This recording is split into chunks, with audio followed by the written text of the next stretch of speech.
ठीक है, चलिए। तो हमने इससे पहले भी लेक्चर्स देख लिए। नौ आज अपन देखने वाले हैं सिंक्रोनस जनरेटर के स्पेसिफिकेशन के बारे में। तो सिंक्रोनस जनरेटर बच्चा ये लाइट बहुत बड़ा साइज का होता है इसका, यानी कितनी इमेज हमने आपको दिखा दिए है ना, और इसकी रेटिंग भी ज्यादा होती है। तो रेटिंग ज्यादा होने के कारण आप ये कह सकते हो कि सर ऐसे मशीन की रेटिंग एमवीए में होती है, 500 केवीए, 1000 केवीए, 1000 एमवीए, है ना, ऐसी रेटिंग होती है। पार्ट 1 बिल्कुल मिसिंग होगा तो मैं अपडेट कर दूंगा। पार्ट 1 हमने यूट्यूब पे भी पब्लिश किया था, क्योंकि उस दिन ऐप पर क्लास नहीं हो पा रहे थे, किसी कारण से ऐप के अंदर डिस्टरबेंस था। सो पार्ट 1 आप यूट्यूब पर भी एक बार चेक कर लेंगे, अदरवाइज हम आपको डलवा देंगे वीओडी में, ठीक है, डोंट वरी, पार्ट 1 डलवा देंगे। तो due to large size and rating high it is rated in MVA. नौ बच्चा आप एक बार कंस्ट्रक्शन इमेज में जो देखोगे और मैं जो बनाऊंगा उसमें जमीन आसमान का फर्क होगा, क्योंकि वहां पर चीजें इस तरीके से होती है, बस दिखने में तो आपको ठीक लगेगा पर प्रॉपर चीजों को समझ नहीं पाएंगे। इसलिए मैं बोलता था कलमों की वैल्यू है, और यहां से चीजों को आप अच्छे से समझ पाएंगे। तो आइए आज देखते हैं सिंक्रोनस जनरेटर को प्रॉपर तरीके से कि कैसे होता है ये जनरेटर। सिंक्रोनस जनरेटर ऑब्वियसली एक लार्ज साइज का जनरेटर होता है, और 3 फेज अल्टरनेटर के लिए ही फेमस है ये। तो 3 फेज अल्टरनेटर के लिए बच्चा फेमस है।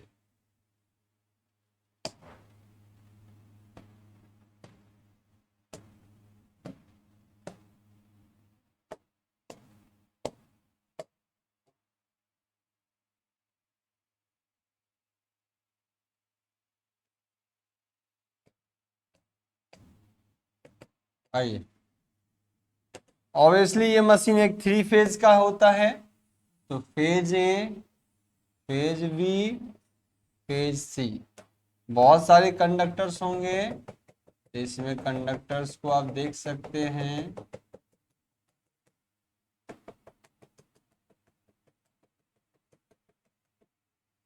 इसमें आप कंडक्टर को देख सकते हैं। फेज है आर वाई बी, फेज है आर वाई बी। नेक्स्ट अगर इसके शाफ्ट को देखूं तो आपने शाफ्ट भी देखा होगा, बट मैं बच्चा शाफ्ट आपको एक बार दिखाता हूं। जनरेटर है तो ऑब्वियसली इसके शाफ्ट को घुमाया जाएगा। जनरेटर जो है बच्चा, तो ऑब्वियसली इसके शाफ्ट को घुमाया जाएगा, है ना। अब यहां पर देखिएगा बच्चा, यहां पर इस पे वाइंडिंग्स की जाएगी।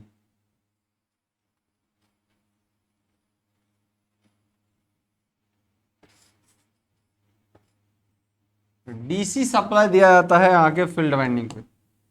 आपको बताया गया स्टेटर है, रोटर है, यहाँ पर डीसी सप्लाई दिया जाता है। रोटर में कल भी हमने बताया था कि इसके पार्ट में स्टेटर होता है, रोटर होता है, एक्साइटेशन होता है। ये एक्साइटेशन है जो पोल का निर्माण करेगा इस रोटर पे। तो इसमें डीसी सप्लाई दिया जाता है ताकि डायरेक्शन फिक्स हो, और जब बच्चा डायरेक्शन फिक्स हो जाता है तो पोल भी फिक्स हो जाता है। अगर यहाँ एन पोल है तो यहाँ पे क्या होगा, एस पोल होगा। यहाँ एन पोल होगा तो यहाँ क्या होगा, एस पोल। और यही जाएगा तो घूमते घूमते कट करेगा फील्ड को। क्लियर। तो इस रोटर के कंडक्टर को कट करेगा, इसको इसको इसको, तो ईएमएफ प्रोड्यूस होगा। तो बच्चा 3 फेज आउटपुट जो आपको यहां से मिलता है, 1 phase, 2 phase, 3 phase, R Y B, 3 phase आपको मिलता है वो। 3 phase output, 3 phase output. Okay. अब ये रोटेशन होगा, एक जनरेटर में आपने इसको घुमाया तो यहां से आप देते हो क्या, मैकेनिकल एनर्जी।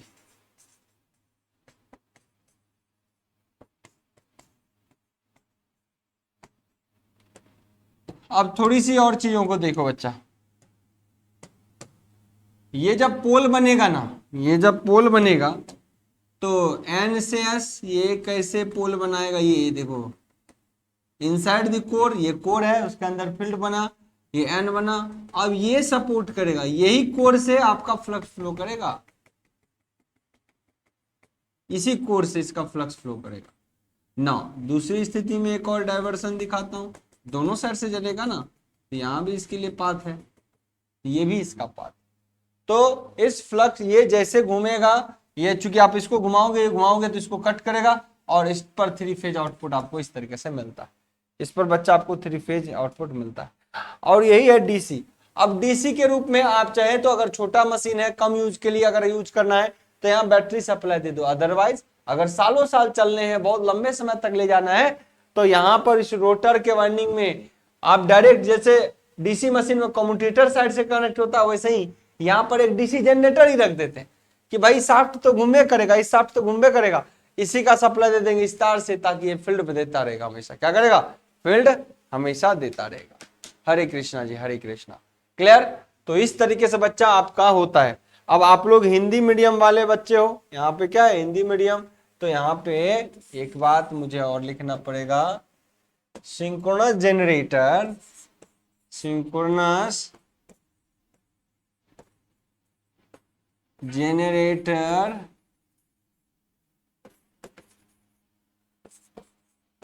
के साइज बहुत बड़े होते हैं।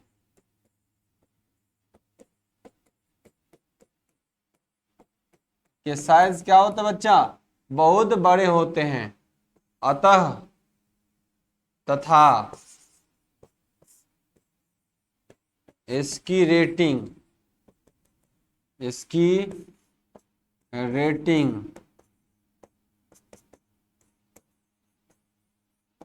यानी कितना पावर का रेटिंग है?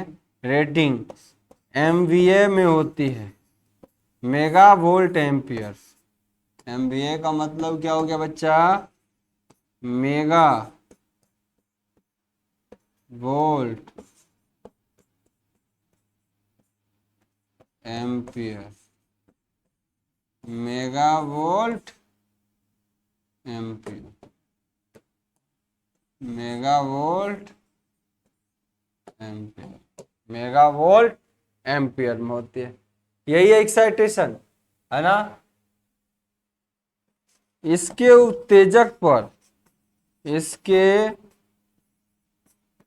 उत्तेजक यानी एक्साइटेशन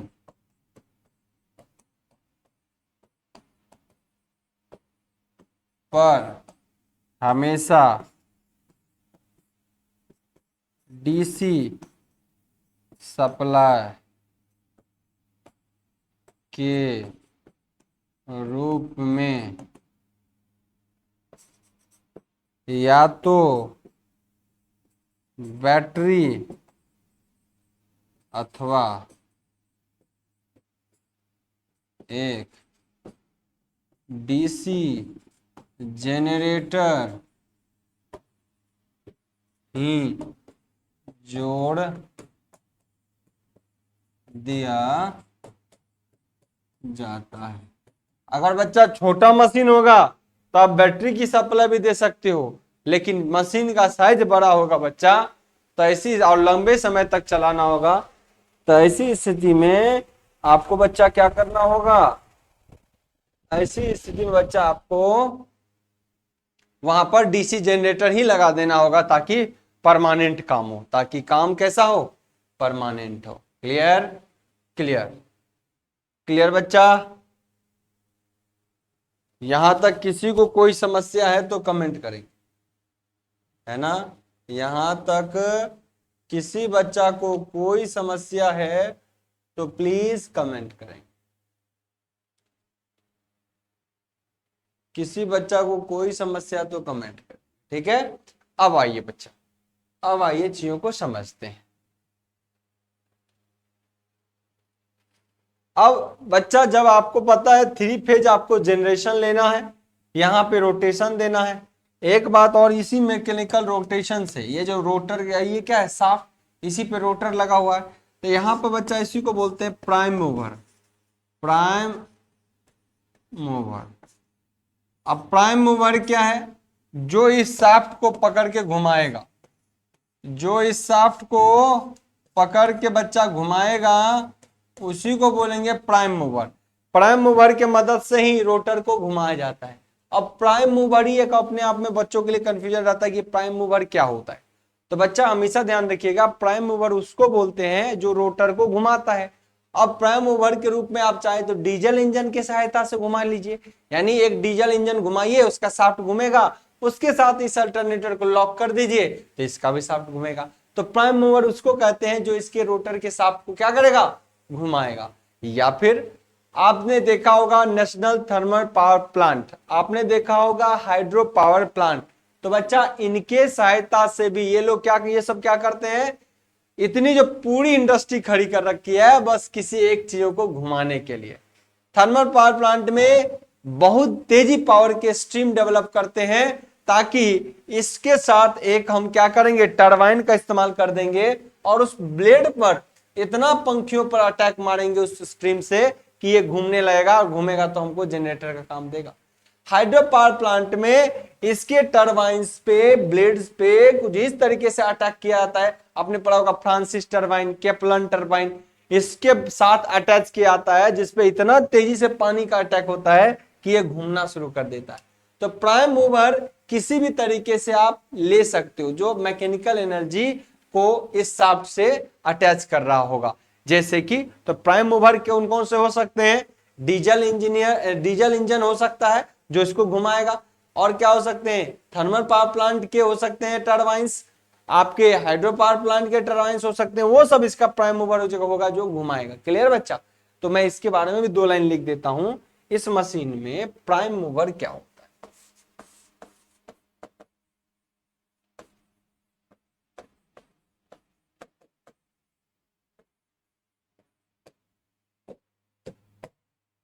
जिसकी मदद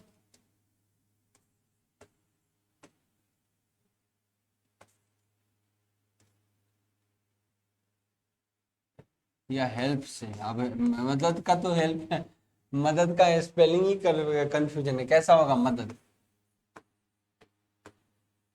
चलिए मदद, जिसकी मदद से या हेल्प से जेनरेटर के रोटर को, जेनरेटर के और रोटर को घुमाया जाता है, प्राइम मूवर कहलाता है। प्राइम मूवर कहलाता है। क्या कहलाता है? प्राइम मूवर बच्चा कहलाता है। ये क्या कहलाता है? प्राइम मूवर कहलाता है। तो आपको इन बातों की भी जानकारी होनी चाहिए। अब जैसे कि डीजल जनरेटर सेट, एग्जाम्पल में अगर कोई कहे कि कौन है जो इस प्राइम मूवर को घुमाता है, जैसे डीजी सेट, इसका मतलब हुआ डीजल जेनरेटर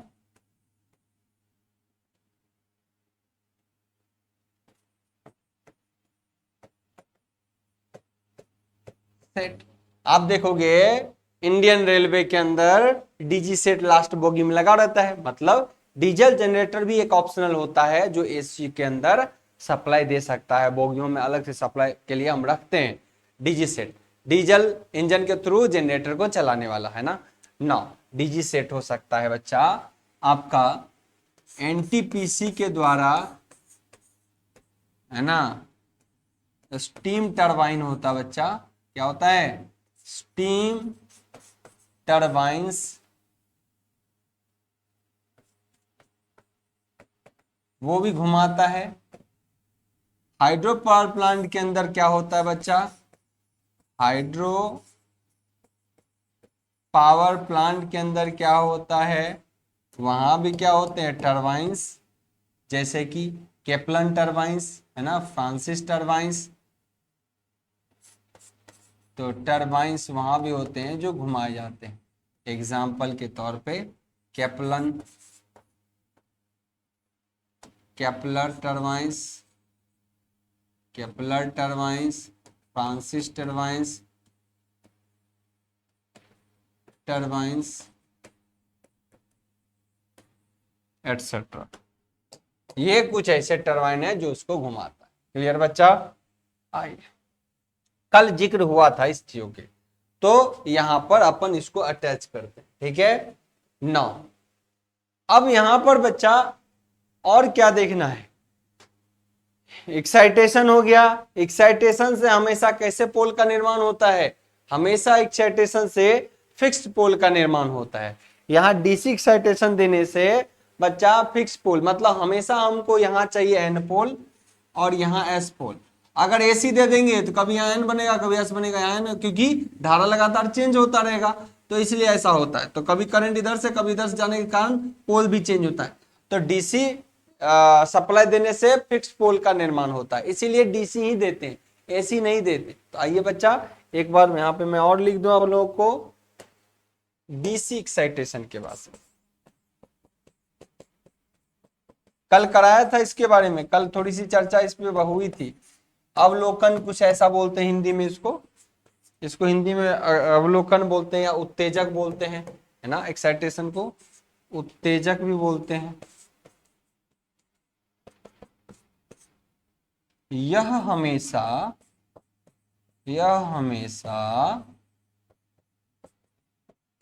डीसी सप्लाई ही दिया जाता है,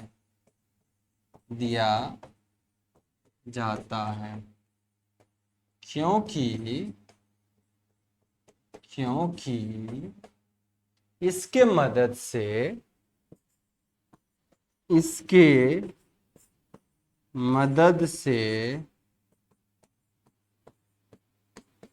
फिक्स्ड पोल मतलब फिक्स्ड कहने का मतलब है एक नियत दिशा में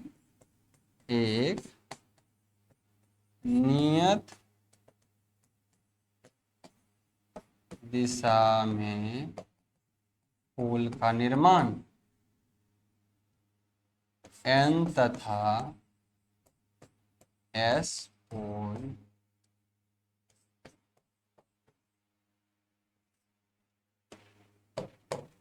तो सप्लाई दिया था, क्योंकि इसके मदद से फिक्स्ड पोल यानी एक नियत दिशा में एन तथा एस पोल बनाया जाता है,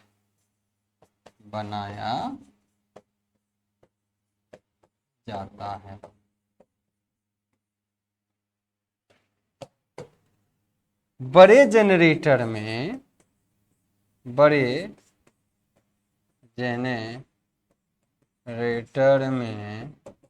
बच्चा ध्यान रखिएगा, बड़े जनरेटर में हमेशा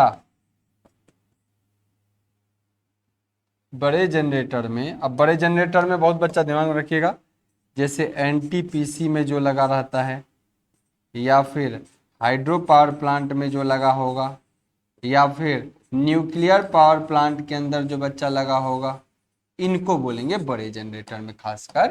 तो बड़े जनरेटर में एक्साइटेशन डीसी के लिए और रोटर के शाफ्ट पर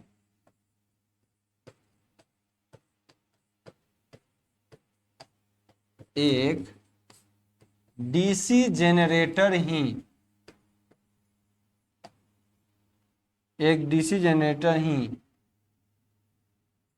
लगा दिया जाता है,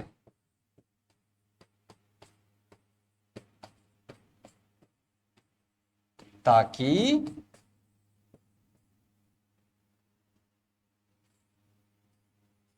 हमेशा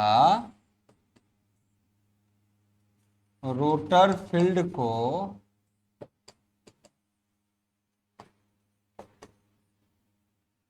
डीसी सप्लाई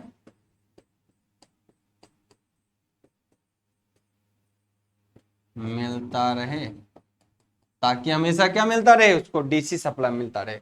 किसी बच्चा को जरा सा भी कोई कंफ्यूजन है तो प्लीज बच्चा एक बार कमेंट करिएगा। अगर किसी बच्चा को जरा सा भी कंफ्यूजन है तो प्लीज कमेंट करिएगा।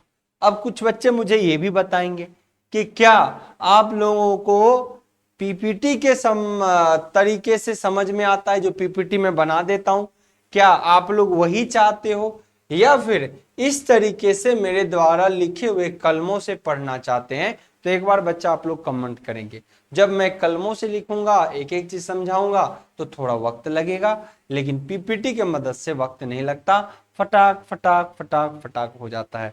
यह दोनों का इस्तेमाल सही है। तो आप लोग एक बार बच्चा कमेंट करेंगे कि आप लोग किस टाइप के कंटेंट को चाहते हैं, या मेरे द्वारा कलमों से लिखा हुआ कंटेंट पढ़ना चाहते हैं, या फिर पीपीटी के मदद से, जैसे लेक्चर 1 लेक्चर 2 हमने पीपीटी के मदद से किया, उनको करना चाहते हैं, या फिर आप लोग ये चाहते हैं कि जी सर नहीं आप तो मिक्स करा दो या फिर कुछ और, तो हम उसी तरीके के अप्रोच को फॉलो करेंगे। बिल्कुल सभी बच्चे एक बार जब अपनी बातों को रखेंगे, अपनी बातों को एक बार, श्वेता कह रही है आपके द्वारा, ओके, रंजित जी कह रहे हैं पीपीटी भी चलेगा, है ना, जल्दबाजी है। दीपक कह रहा है आपके द्वारा, सर आप बहुत बेस्ट कराते हो, ओके,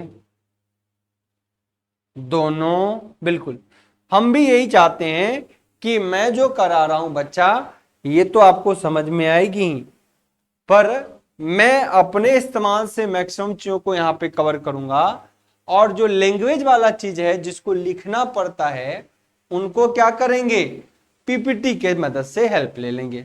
यानी बहुत सारा चीज हम अपने तरीके से आपको समझाएंगे, और जहां पर लिखने वाली चीजें आएंगी उनको लिखावट वाला पीपीटी डाल देंगे। इससे क्या होगा, थोड़ा समय की बचत होगी और फास्ट चीजें कवर भी हो जाएगी, है ना। और कुछ कुछ इमेज जो देखते हो वो आप लोग को अट्रैक्टिव भी लगता है, और कुछ वीडियो से भी हम चीजों को कवर कर लेंगे। तो उम्मीद करते हैं बच्चा आप लोग बिल्कुल दोनों चीज को फॉलो कर लीजिए। मैं लिख के भी बहुत सारा चीज पढ़ा दूंगा, है ना, प्राइम मूवर यहाँ पे टरबाइन जैसे आपको है, तो मैं लिख के भी पढ़ा दूंगा, बहुत सारा चीज समझाऊंगा, क्योंकि बिना कलम के इस्तेमाल से प्रॉपर चीजें आपके माइंड में नहीं बैठ सकता। एक पीपीटी तो फिर बुक में भी लिखा रहता है, आप उसी को भी पढ़ लीजिए, ऐसा कभी नहीं हो पाता। तो पीपीटी की मदद उतने लेंगे जितना अपने को जरूरत होगा, बाकी अपने कलमों से एक एक चीज को समझाएंगे और कुछ चीजों लिखेंगे, और ज्यादा चीज पीपीटी की मदद से लैंग्वेज का इस्तेमाल कर लेंगे, जिससे समय की भी बचत होगी। क्लियर बच्चा? हालांकि पढ़ने का सबसे जबरदस्त तरीका तो यही है, इसी से लोगों को दिमाग में लॉन्ग टर्म तक छपता है।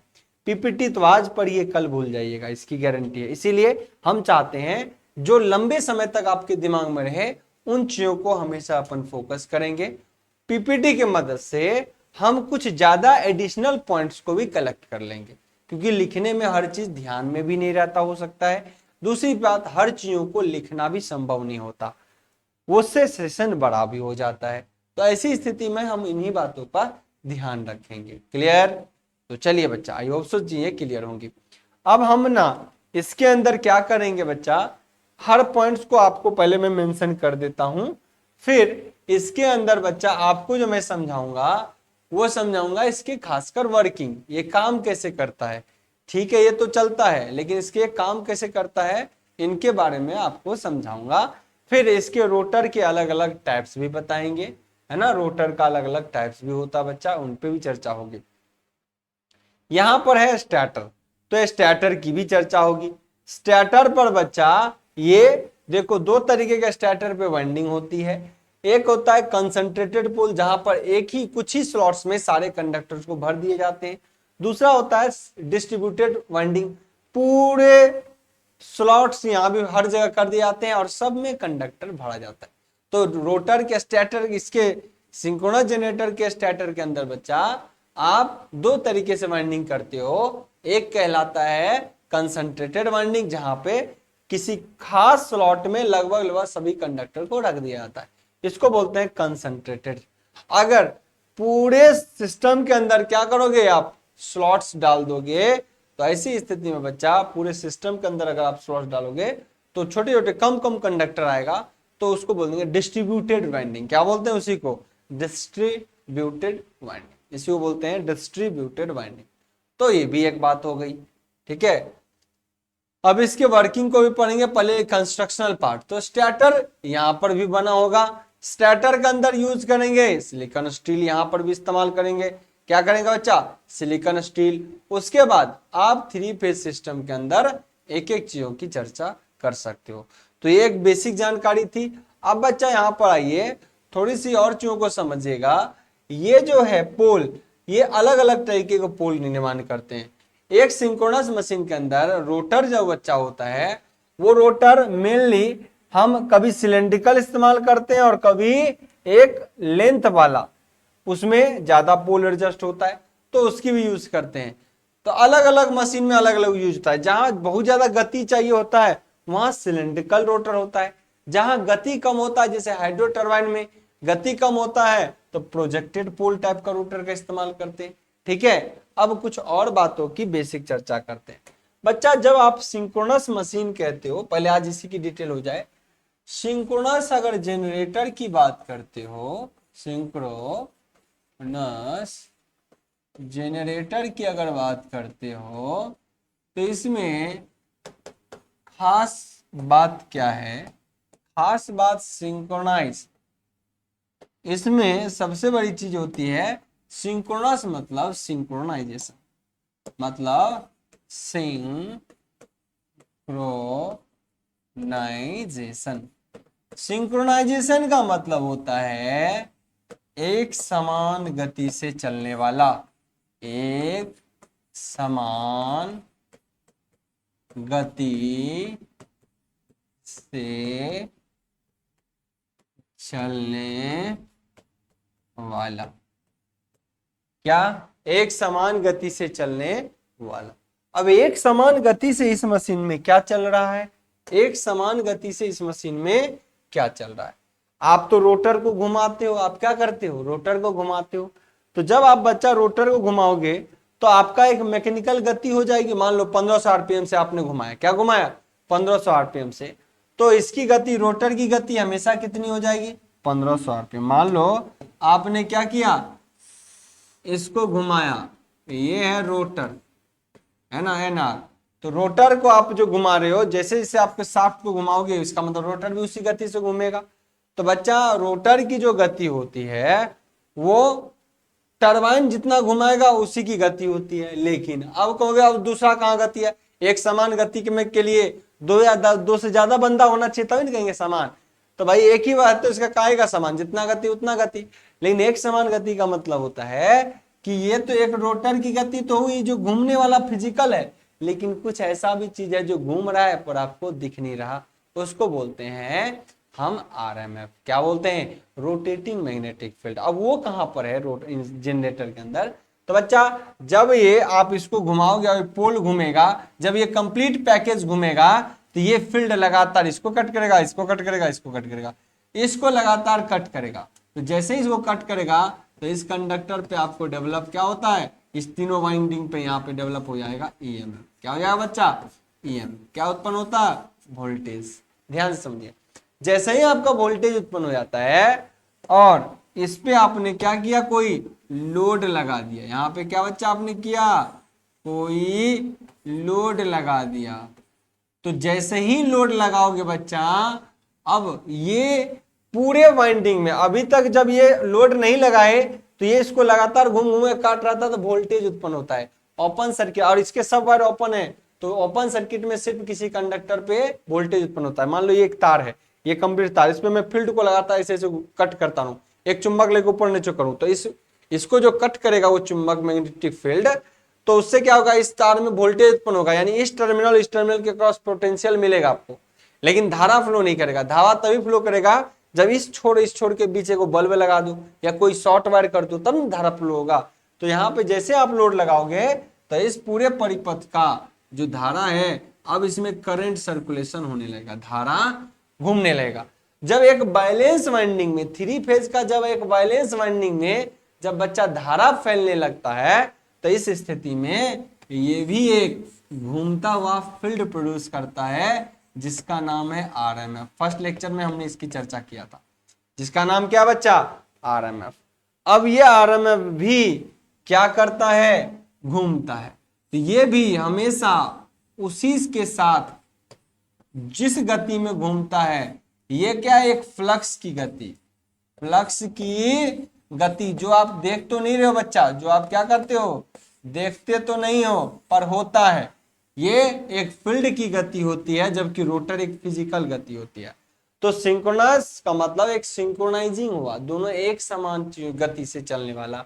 तो जब आप रोटर को जिस गति से घुमाओगे, जितने भी यहाँ पोल होंगे, मान लो 1500 आरपीएम से घूम रहा है, तो जैसे ही इस अल्टरनेटर पे या जनरेटर पे आप लोड लगाओगे, इसके अंदर जो फ्लक्स चलेगा, फील्ड घूमेगा, वो भी 1500 आरपीएम से ही घूमेगा। तो इसीलिए इसको बोलते हैं सिंक्रोनस। ये कैसा होता है, एक समान गति से चलने वाला मशीन होता है, जिसके अंदर सिंक्रोनस गति जो होता है, फील्ड की गति, वो रोटर गति के बराबर होता है। किसके गति के बराबर, रोटर की गति। और सिंक्रोनस फील्ड जो होगा, उसकी गति क्या, फॉर्मूला इंडक्शन में भी आपने पढ़ा है, तो उसका क्या होता है, 120F अपॉन पी। क्या होता है बच्चा, 120F अपॉन पी। तो एक रोटर की गति जितनी भी है, उससे सिंक्रोनस गति भी निर्भर करता है। आप कहोगे कि सर सिंक्रोनस की गति, सिंक्रोनस में तो कोई पहले सिंक्रोनस स्टार्टर के अंदर कोई फील्ड नहीं था, फ्रीक्वेंसी नहीं था, कोई पोल नहीं थे। तो देखिए ये वाला पोल क्या है, ये पोल तो है ही, रोटर पे पोल है ना बच्चा, किस पे पोल है, रोटर पे। और एक बात और ध्यान रखिएगा, किसी भी मशीन में जितने पोल्स की संख्या रोटर पे होगी, स्टार्टर पर भी उतने ही पोल्स की संख्या बन जाती है ना, स्टार्टर पे भी उतने ही पोल की संख्या बन जाती है। जैसे इंडक्शन मशीन में कुछ सेल्फ इंड्यूस्ड पोल भी होते हैं, है ना। तो बच्चा हमेशा किसी भी मशीन में अगर वो मोटर है या जनरेटर है, तो नंबर ऑफ पोल्स की संख्या रोटर और स्टार्टर पर हमेशा समान होता है। ये कई बार क्वेश्चन पूछा भी जाता है, तो इन बातों का ध्यान रखिएगा। कहीं पर अगर रोटर की पोल 6 है, तो स्टार्टर पर भी 6 होगा। रोटर की पोल 4 है, स्टार्टर पर भी 4 होगा। स्टार्टर पे 8 है, तो रोटर पे भी 8 होगा। बिना ऐसा हुए कोई भी मोटर या जनरेटर नहीं बन सकता। क्लियर, इन बातों का भी ध्यान रखना। तो आप कहोगे कि ठीक है, सिंक्रोनस फील्ड की गति किस पर निर्भर करेगा, 120F। तो जहां पे F क्या है बच्चा, फ्रीक्वेंसी। F क्या है बच्चा, फ्रीक्वेंसी। आप कहोगे फ्रीक्वेंसी, सर यहां से कोई उत्पन्न ईएमएफ दिए ही नहीं, कोई हमारा वोल्टेज इसको दिया ही नहीं, डीसी सप्लाई है, तो उसकी काहे की फ्रीक्वेंसी, रोटर पे बात हो रही है ना, तो फ्रीक्वेंसी कहां था, कोई फ्रीक्वेंसी नहीं है। तो बच्चा ऐसी स्थिति में ये फ्रीक्वेंसी कौन सी होती है, इलेक्ट्रिकल एंगल वाली फ्रीक्वेंसी, कि कितने सेकंड में आपका जनरेटर घूम रहा है। 1 सेकंड में अगर 2 ही पोल का मशीन होगा, अगर 10 ही बार घूमेगा, तो उसकी फ्रीक्वेंसी 10 हो जाएगी, तो उस इंड्यूस्ड ईएमएफ की फ्रीक्वेंसी भी 10 हो जाएगी। रोटर अगर 2 पोल का ही होगा और एक आप समझो आरपीएम, अगर 1 मिनट के अंदर वो 50 बार घूमता है, सॉरी 1 सेकंड के अंदर वो 50 बार घूम लेता है 2 पोल का मशीन, तो फ्रीक्वेंसी 50 हो जाएगा। अगर मान लो 10 ही बार घूम पाया, तो फ्रीक्वेंसी 10 हो जाएगा। तो बच्चा कुछ ऐसे मशीन होते हैं जिसकी गति तो बहुत ज्यादा होता है, 1 मिनट में 50 हर्ट्ज मेंटेन कर लेगा, जैसे कि एनटीपीसी वाला प्लांट के अंदर जो होता है उसकी गति बहुत होती है, तो 1 सेकंड में 50 बार घूम सकता है, तो वहां 2 पोल का मशीन संभव है। लेकिन जब वही मशीन हाइड्रो पावर प्लांट में लगाएंगे, तो पानी का फ्लो स्ट्रीम जैसा नहीं होता। ऐसी स्थिति में रोटर की गति कम हो जाएगी, तो वहां जब 2 ही पोल का मशीन यूज करोगे, तो पता चला फ्रीक्वेंसी 10 से निकला, 1 सेकंड में 10 बार घूम पा रहा है। तो उसी तरीके से आपका स्टार्टर पे जो ईएमएफ प्रोड्यूस होगा, उसमें 10 की फ्रीक्वेंसी रहेगी। कैसे, 10 की स्लो फ्रीक्वेंसी होगी। तो ऐसी स्थिति में मशीन की फ्रीक्वेंसी बढ़ाने के लिए पोल की संख्या क्या बढ़ा देते हैं, ज्यादा कर देते हैं। इसलिए हाइड्रो टरबाइन में पोल की संख्या बच्चा 18 से 20 तक रहता है, जबकि आपका दूसरा वाले टरबाइन के अंदर क्या होगा, दूसरे के अंदर आपका कम होता है। यानी जैसे हाइड्रो टरबाइन की बात करेंगे तो वहां पर कम होगा। क्लियर, तो इन बातों का ध्यान रखें। तो पोल की संख्या जहां कम होगा, वहां रोटर की गति ज्यादा होती। जहां रोटर की पोल की संख्या बहुत होती है, वहां पोल की संख्या जहां ज्यादा होगी, वहां रोटर की गति कम होती है। जहां पोल की संख्या कम, वहां रोटर की गति ज्यादा होती है ना। तो फ्रीक्वेंसी किस पर निर्भर कर रहा है बच्चा, रोटर कितना बार घूम रहा है। अगर रोटर कम घूम रहा है, तो पोल की संख्या उस मशीन में ज्यादा रखी जाती है। ठीक है, और पोल क्या है, नंबर ऑफ पोल्स, पोल की संख्या। नंबर ऑफ पोल्स की संख्या, पोल्स की संख्या। क्लियर बच्चा? अब यहां पर आइए देखिए, इसीलिए रोटर का टाइप बदलता है। सिलेंड्रिकल पोल में ज्यादा ज्यादा 2 और 4 6 बहुत हो गया, पोल की संख्या बनाते हैं। और जिसकी मशीन की गति बहुत कम है तो 6 पोल से काम नहीं चलेगा। तो पोल बढ़ाना है तो प्रोजेक्टेड पोल यूज करते हैं। कैसा पोल?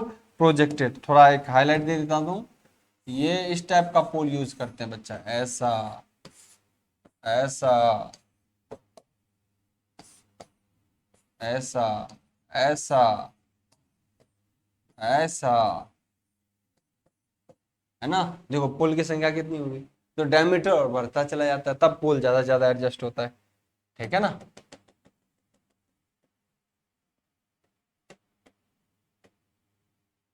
तो इस तरीके से होता है। तो ये चीजें होती है। तो ये सारी चीजें हैं। उम्मीद करते हैं आपको सिंक्रोनस फील्ड की गति, रोटर की गति, और ये निर्भर करेगा उसके अंदर कितना रोटेशन है उस रोटर का, और ये पोल, है ना? अगर बोल दे कभी कि एक स्टेटर पर जो करंट, स्टेटर पर जो वोल्टेज उत्पन्न हुआ उसकी फ्रीक्वेंसी 50 है, इसका मतलब रोटर भी अगर 2 पोल का है तो वो 50 बार घूम रहा है 1 सेकेंड में। अगर 4 पोल का मशीन तो 25 बार 1 सेकेंड में घूम रहा होगा, तब फ्रीक्वेंसी 50 होगा। अगर 8 पोल है तो 12.5 बार एक बार में 1 सेकेंड में घूम रहा होगा, तब उसकी फ्रीक्वेंसी 50 हर्ट्ज मेंटेन होती है। क्लियर है? तो आई होप सो आपको यहाँ तक किसी समस्या नहीं होगी। कल हम इसके पूरा स्टेटर की बात करेंगे, एक एक स्टेटर पे किस टाइप की वाइंडिंग होता है, कैसा मेटल्स यूज होता है, किस टाइप की चीजें होती है स्टेटर। फिर एक दिन पूरा रोटर की चर्चा होगी, फिर इसके कंप्लीट वर्किंग पे काम करेंगे, अच्छे से पढ़ेंगे बच्चा इन सब चीजों को। ठीक है ना? तो आज के सेशन को यहीं पे होल्ड करते हैं, मिलते हैं आपसे फिर। Bye bye, take care.